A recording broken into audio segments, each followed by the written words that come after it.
Greetings to all my street soldiers, good-hearted men and women, and to the 12 tribes scattered across the four corners of the world. This is General G. For those who have an ear, let them hear. Doing a quick video labeled, Should I Consider Africa? There's been a lot of talk in the news about Africa.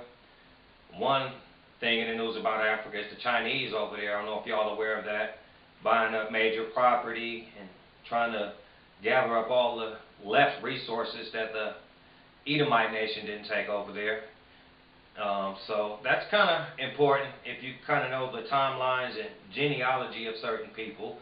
Also, you have the Ghanaian president coming out publicly and welcoming African Americans back over there to Africa. And that's the one thing that Africa being in the news I want to concentrate on.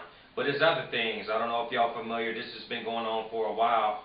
The leader of the EFF, I believe his name is Mandela or something like that. But the leader of the EFF, they have been in the process of taking the land back over from,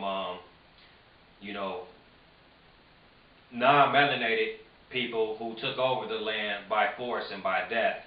The EFF president, however, said he would not use those methods as far as taking back the land, but they are taking back the land. They don't need any permission. They don't need Trump's permission. That is their land rightfully, and they're taking it back. And, kudos to the president, to the EFF. He also goes out his way to mention the oppressed people, oppressed melanated people over here in America. So you can look at it if you want, and you can say I'm being biased by being a melanated person and giving my opinion. But I tell people, how many holidays are geared to read and educate yourself? But my point is, off topic, getting back to the African, I feel it should be considered by many people. Not saying you should just jump and run over there, but you should definitely consider doing your homework, reading, and what's my key word? Educate yourself. Educate yourself and, find out the goods, the bads, the living conditions, so on and so on. But I feel it definitely should be considered. Because like I'm telling people that's in knowledge will say, well, this is 15:13.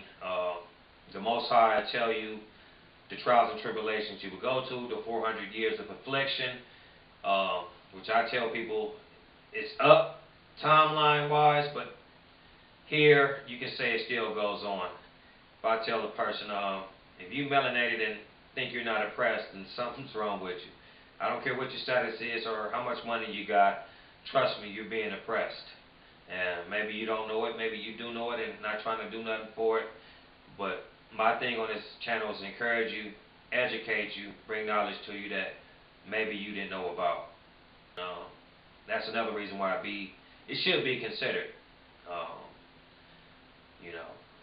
Well, all things start, all things must end, and vice versa, and recreate itself. So with that, this is General G. For those who have an ear, let them hear. Shoot a quick video. But it's a particular president, so I'll be getting into that in a little while. But before all that goes down, change in Nigeria, when the situation in Nigeria is actually atrocious. A lot of Nigerians are complaining about the high levels of debt in the nation. And, we know that the elections are coming up early next year, February 2019. We'll have reacted to this because, you know what? I mean, it's about how do you kick an African out of an African nation? But you allow the Chinese in, you allow all kinds of gangsters in, but you're kicking an African out of an African nation. It's messed. China is now even dictating who gets to come in and who gets to not come in because things are just...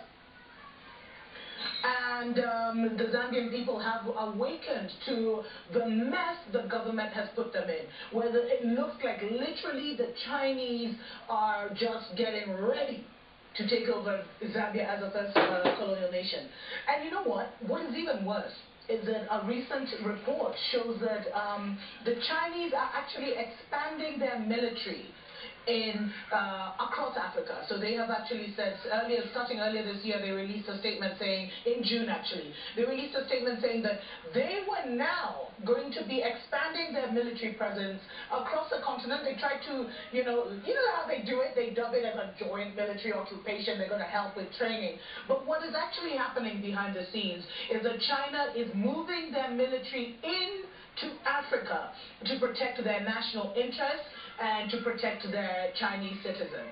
This is worrying because what we've seen is China has for decades been putting in, giving huge loans to different African nations, and now what they put into that contract is a debt for asset swap. Now what a debt for asset swap is basically if you default on your loan, I get your car,